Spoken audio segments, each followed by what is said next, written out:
What is up, you guys? Happy Mother's Day if you are a mother. I got in from work pretty late tonight. It was kind of a Mother's Day miracle, actually. I did not have to work brunch. I did not do a double. I just came in for the evening shift. I had a private party and didn't have to deal with the public. No dealing with babies, screaming children, nothing. It's really easy, and I made really good money, and I just feel like I'm in a new timeline. It's really amazing. And I will say this, I pushed myself out of my comfort zone and felt fearful a little bit, but I chose to overcome the fear and make sure and tithe this week. And I feel like tonight was the first, time that I felt like a little bit of relief in the last several weeks. So it's so interesting how powerful a leap of faith can turn around for you. But I think we're supposed to do those things for the sake of good and not for like a transactional reason, hoping that something will come back in return. We're here for our weekly energy oracle forecast. We are taking a look at the week ahead to see what kind of spiritual weather we will be having. Interestingly enough, as always, our Secret Teachings of Jesus episode last night happened to align really nicely with this week's Torah portion and this morning's Zohar lesson. And so I there was a lot that I thought about after I finished the last night's video. I didn't want to go further than like 45 minutes or so. So I'm going to do a part 2 on the portion of the Gospel of Thomas, portion 15 that we covered last night. I liked our episode. It was far out. We, talked about some kind of cosmic, far out ideas, and I had a good time making it. And we're gonna go back in and do a part 2 next week. So very excited about that. All right, first card out. Let's see what we have. Ooh, Uncover. So I think that we're seeing how our limiting beliefs and programming and unconscious reflexes have actually held us back. And I think that we're seeing what's keeping us stuck, and we are getting to the root of it, right? We're seeing our inclination come forward. Oh, I have a tendency to do this. I see that when I'm triggered in this way, I pause and I see my reflex tendency is to go down this rabbit hole of thought and feeling. And then while I'm in these thoughts and feelings, then I take this action. And so I think we're seeing it all clearly now. And I think we're really getting to the root of it.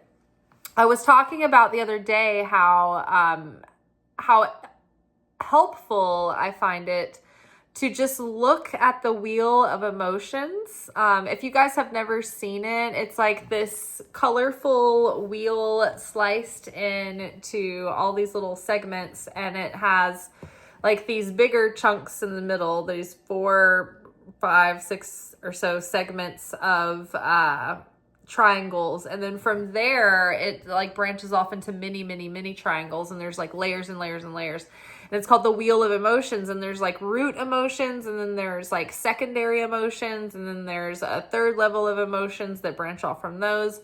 And so it's interesting to look at those, because sometimes I reduce my emotions into very simple terms. I'm like, I'm angry, I'm sad, I am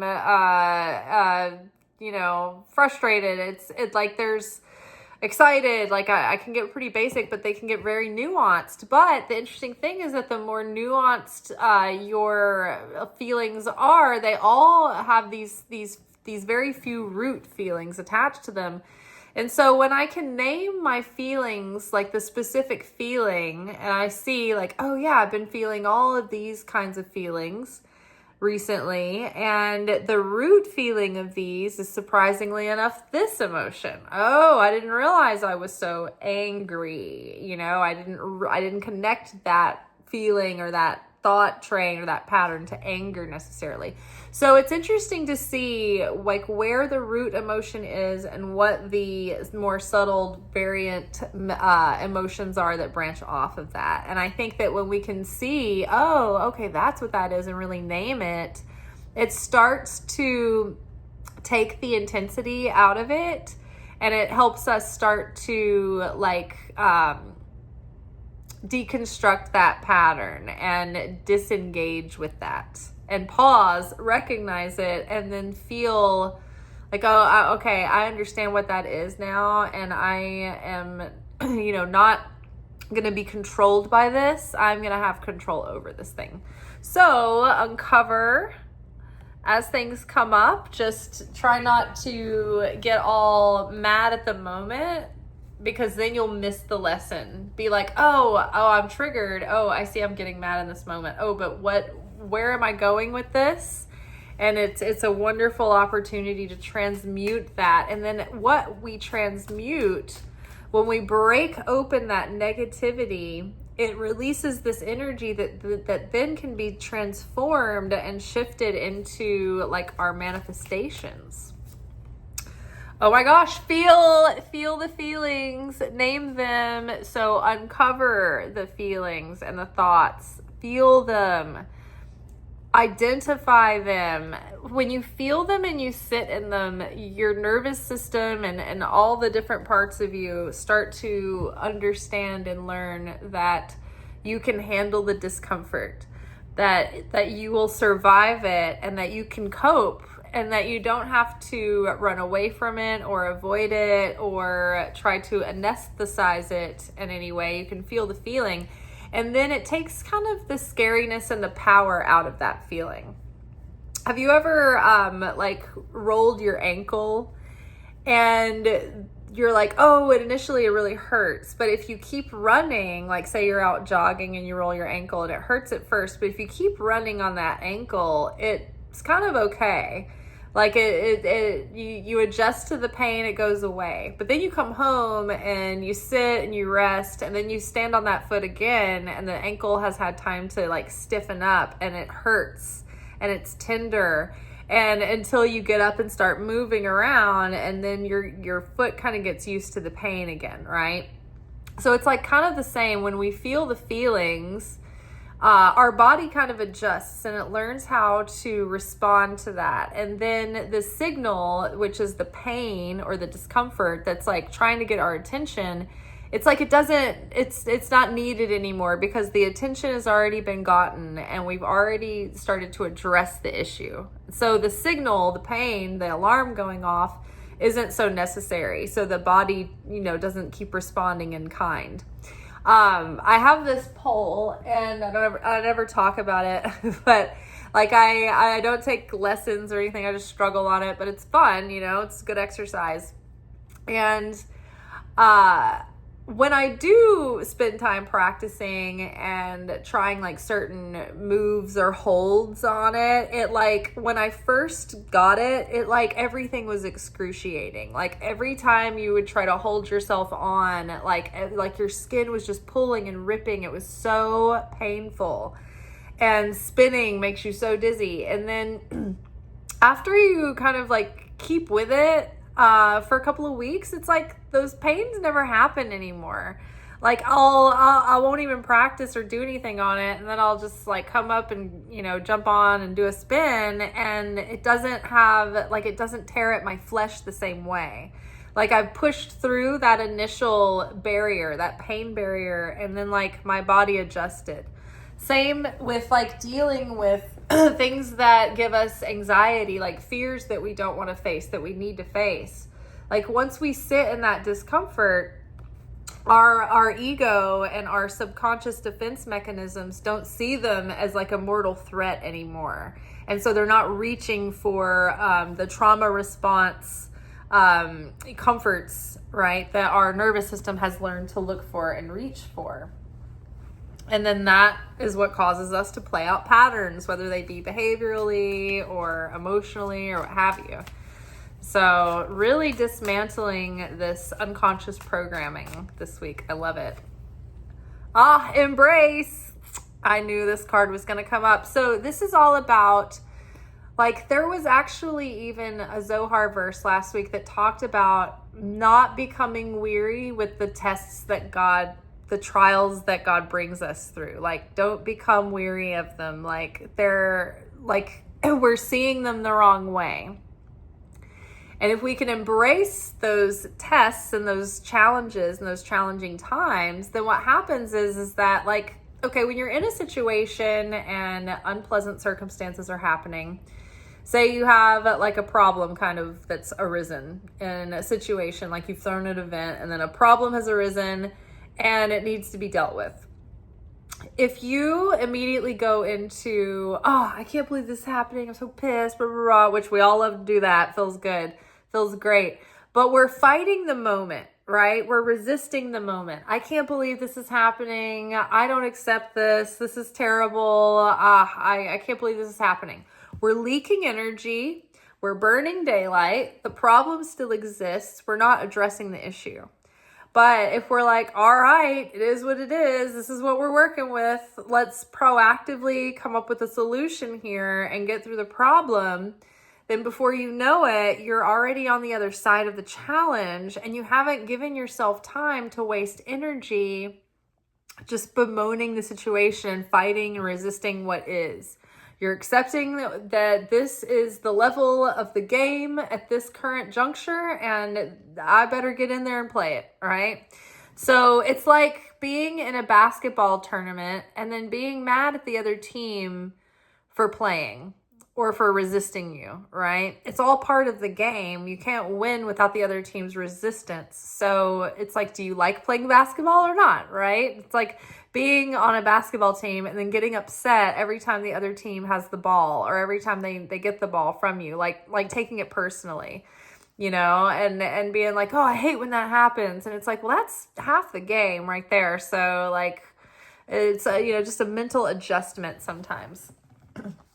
So too is life. It's like the adversary is here constantly pushing us, but without that pushback and that resistance, then we wouldn't strengthen our faith. We wouldn't discover our raw talents. We wouldn't tap into our like creative innovation. Improving the way that we see things. Again, it's just an attitude adjustment. It's an adjustment in the way that we're seeing and perceiving life, right? So if we can embrace a test, then the test kind of like sometimes diffuses or dissipates itself. There is like sometimes it's like always on a rotation.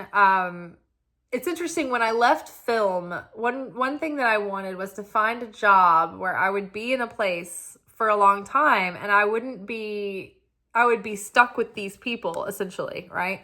Because in a freelancing world, it's like you're working with a group of people for a little bit and then you move on and you don't see them anymore, or you might see them sometimes, but it's not like a daily thing where you see them all the time, right? Sometimes you never see these people again, and you're with different people all the time. So the most you ever have to deal with is like a few weeks at a time of like someone's clashing personality or whatever.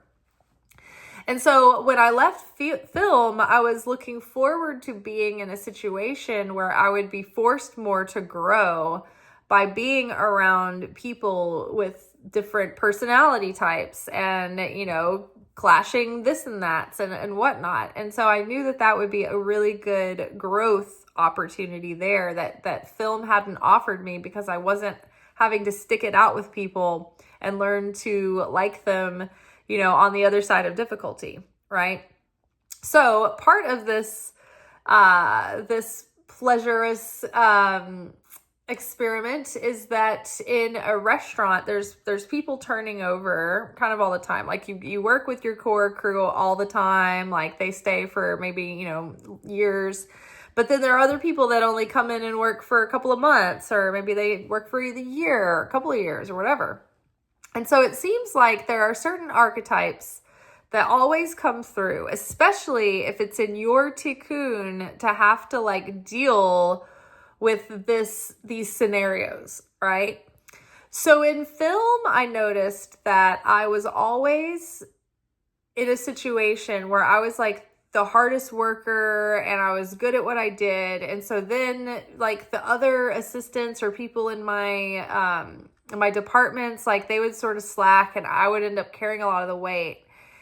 And then other crew members would see that I was really great at what I was doing, and they would come to me for things specifically because they wanted me to handle it, which was great, but I would get really burnt out, really overwhelmed. And other people saw it. Like sometimes they're like the celebrities on the sidelines or like their team would be like, oh, I've never seen anybody work so hard in my life. Like you're working circles around these people. So I'm like, I wasn't imagining that was happening, but it was like this pattern and I didn't know how to get out of it.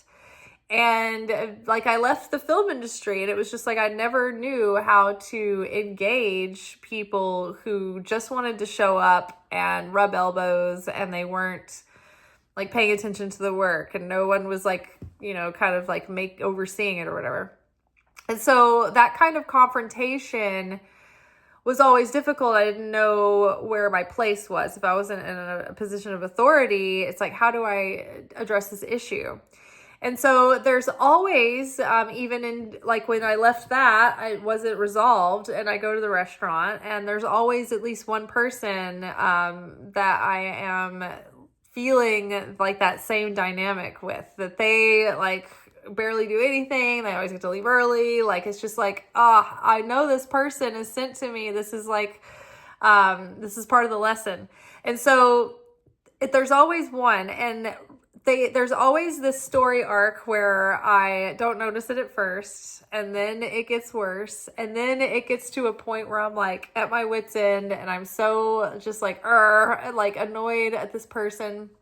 And there's usually other compounding factors. And then by the time I have realized, oh, I'm in the game, this is all meant to be. It's here for me for a certain reason, and I can somehow come to terms and accept that they're just going to be there, and that's how it is. And I can find like my peace with it, or find some way to address it in a healthy way, but also just find peace with it. The moment I find peace with it, it's like that person leaves or does something that gets them, you know, the ticket out the door or whatever. For whatever reason, they end up leaving on their own, or what have you. But it's like always when I've come past the point where I think I'm going to lose it, and then something happens, and then I find my peace with it, and then they leave.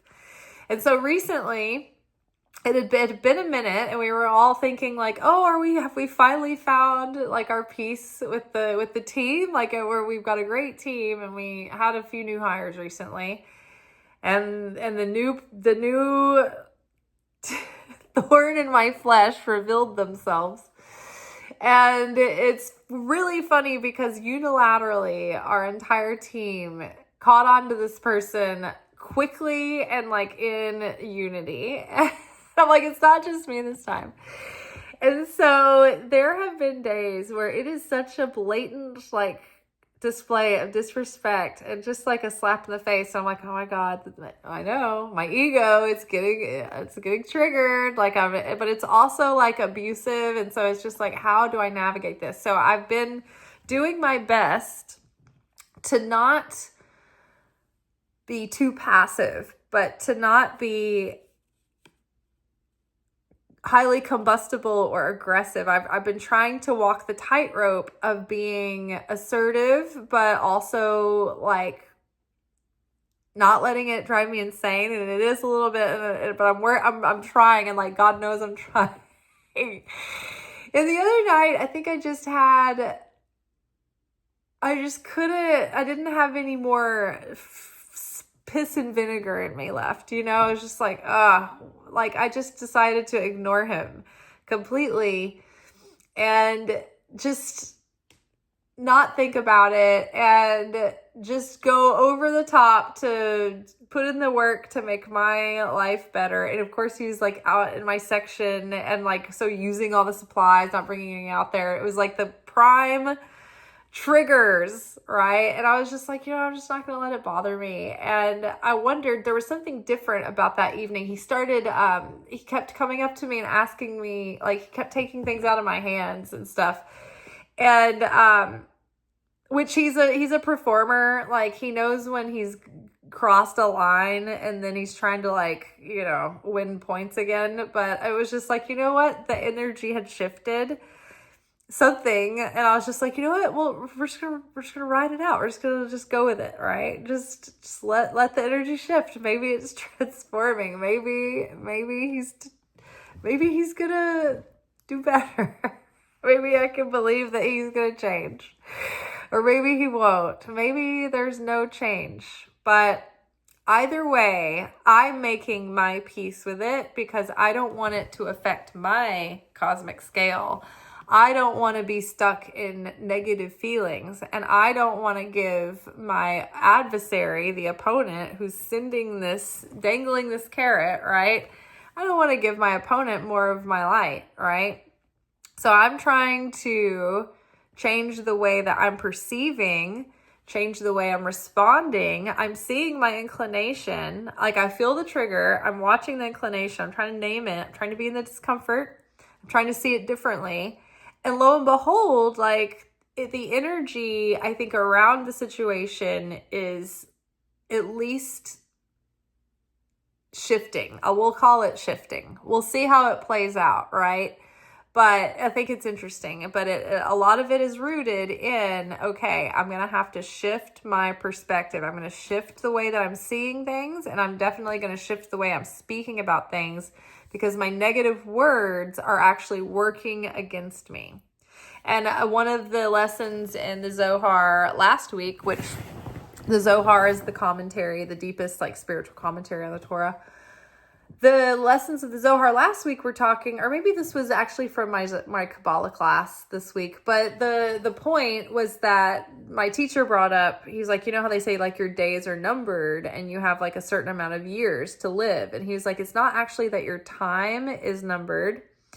It's that your words are numbered. We have a certain amount of words, and then that's it. Like, think about Mortal Kombat. Like, did you ever play the game Mortal Kombat? Like, I can't remember, there was Nintendo 64 or Sega, but we had Sega. And I feel like we had, anyway, neither here nor there, but this game, Mortal Kombat, you'd have, like, these players, and it was like a fighting game. So they would do, like, martial arts fighting, and in the top of the screen and the bottom of the screen, each character would show their life bar. And when they had a lot of life in them, the life bar would be lit up. And as they started taking more and more hits, the life bar would get drained, and you'd see the light running out. Well, think about that in terms of our words and how much we talk and how much we say, draining our life bar. And the thing is, it doesn't count if your words are revealing light, or they're constructive, or they're building something up, or they're positive, or they're communicating, like, appreciation or love, like all of those positive words that encourage and that teach and that expand and that add more life into the world. Those don't count against you. So those don't take away from your life. But negative words and dishonest words, deceptive words, like words that would fall under the category of evil speech, those are numbered, and they're chopping away your life force. Isn't that crazy? So it makes one think about being more careful about how we're talking and what we're saying and how much we're saying, right? Even idle speech that seems neutral. I mean, there's a difference between, like, idle speech and mundane speech. Like, mundane speech is just like what we have to say to, in our comings and goings, like, just to, like, get the ball into the other, get the ball rolling. But idle speech is when you're just talking just because you want to hear your voice, right? And we've all been on the other end of idle speech when it's like everybody's ready to leave the meeting, and then like that one person wants to like chime in and make sure that they feel like they're worthy of their check. You know, you're just like, oh, come on, let us go. Like that's idle speech. Like, I don't know, people that just talk to talk. Like that can be idle speech. But yes, when you get into the nitty gritties of like evil tongue and evil speech, idle speech, it's like, ooh, man, it makes you want to be quiet more often. It really does. Well, all right, you guys, that's all for tonight. I think we have a nice, straightforward, juicy message that is pretty much just piggybacking on last week. But I feel really good. I feel like change and transformation is taking place. And I think that a lot of clarity is being embodied. And it's now like the seeds have been planted for a while, but I feel like we're finally starting to bear the fruit of all of the inner work and the outer work that we've been doing as well in our life. And I think that our circumstances are slowly but surely starting to shift and change, or they will. All right, that is all for tonight. I will see y'all tomorrow for our weekly anchor message where we will be getting our spiritual assignments for the week. Looking forward to that part 2 of Secret Teachings of Jesus from the Gospel of Thomas. And I'm looking forward to getting the remaining busy work left. I did set up Patreon for the paid tier and Substack. I just have to finish all the other remaining needs. Like Substack has a bunch of like welcome emails and like that kind of like stuff involved. So I've got to get that kind of squared away so it's all done. And I can start making the content. I'm excited. So it'll be the same content for Substack and Patreon. I'm just going to be on both places because I think people have their preferences. People are on one or the other. So that way they won't have to start a new account if they're already on Patreon and they like that one better. So, all right. Well, that is all for tonight. Peace.